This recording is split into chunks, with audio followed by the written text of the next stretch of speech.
एक गांव की कहानी। ऋतिक और रेशमा। एक छोटा सा गांव था जहां एक गरीब परिवार रहता था। इस परिवार में बुजुर्ग माता पिता और उनके दो बेटे रमेश और ऋतिक थे। घर की हालत बहुत खराब थी। गरीबी और लाचारी ने उन्हें जकड़ रखा था।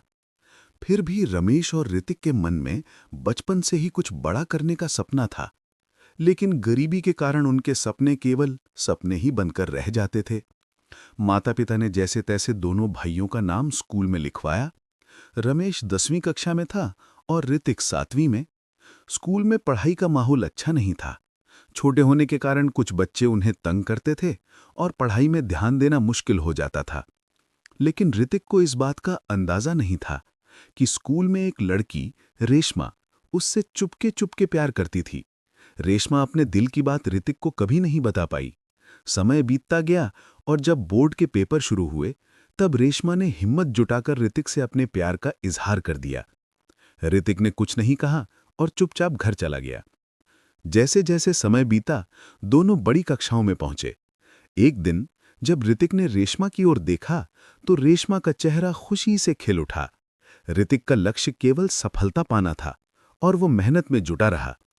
एक बार जब स्कूल के बच्चे खेलने गए, रेशमा ऋतिक के पास आई और उसने ऋतिक के गाल पर 2-4 चुंबन दे दिए।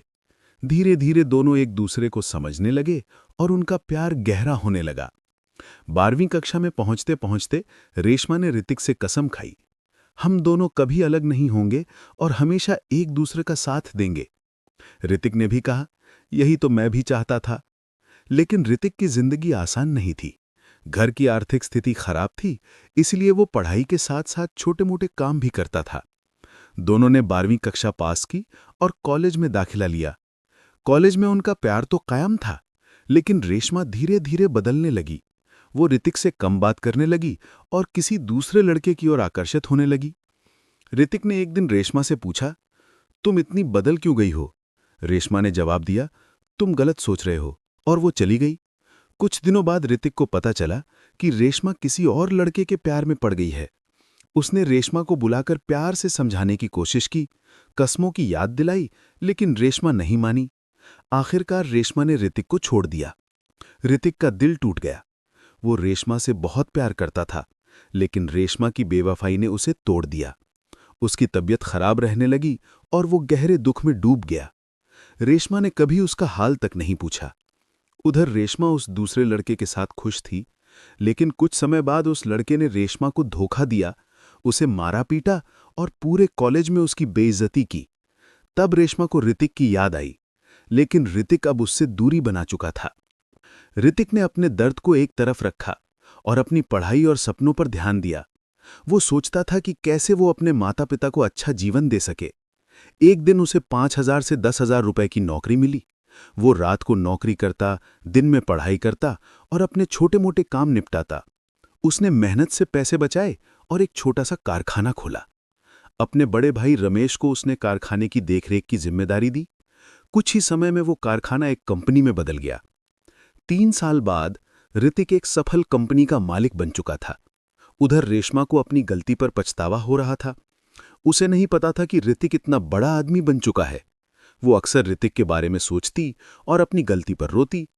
एक दिन उसने ऋतिक को उस रास्ते पर रोक लिया जहां से वो रोज आता जाता था। रेशमा ने रोते हुए माफी मांगी, अपने आप को कोसा, लेकिन ऋतिक ने चुपचाप उसके आंसू पोंछे और बिना कुछ कहे चला गया। कुछ समय बाद रेशमा को पता चला कि ऋतिक अब एक कंपनी का मालिक है। वो और पछताने लगी। वो ऋतिक के पीछे पड़ गई, उसकी कंपनी तक पहुंच गई। वहां उसने गार्ड से कहा, मैं ऋतिक की गर्लफ्रेंड हूं, मुझसे मिलने दो। गार्ड ने उसे अंदर जाने दिया। जब ऋतिक ने उसे अपने ऑफिस में देखा तो वो चौंक गया। उसने रेशमा को बिठाया और पूछा, यहां क्यों आई हो? रेशमा रोते हुए माफी मांगने लगी, लेकिन ऋतिक ने कहा, जब मैं तुम्हें समझाता था तब तुमने मुझे छोड़ दिया, अब मेरे पीछे क्यों पड़ रही हो? रेशमा ने रोते हुए कहा, मुझसे गलती हो गई, मुझे माफ कर दो, मुझे अपने पास रख लो। ऋतिक कुछ नहीं बोला और चला गया। समय बीतता गया। ऋतिक ने अपनी मेहनत और लगन से और तरक्की की। वो और अमीर और सफल बन गया। उधर रेशमा अपनी गलती पर पछताती रही, रोती रही। ऋतिक कभी कभी सोचता, अगर रेशमा नहीं बदली होती तो आज वो इस कंपनी की रानी होती। लेकिन अब ऋतिक का ध्यान केवल अपने परिवार और अपने सपनों पर था। मेरी सोच से कहानी का अंत। ऋतिक ने अपने माता पिता को वो सुख सुविधा दी जिसका उन्होंने कभी सपना भी नहीं देखा था। उसने गांव में एक स्कूल बनवाया ताकि गरीब बच्चे भी अच्छी पढ़ाई कर सकें और अपने सपनों को पूरा कर सकें।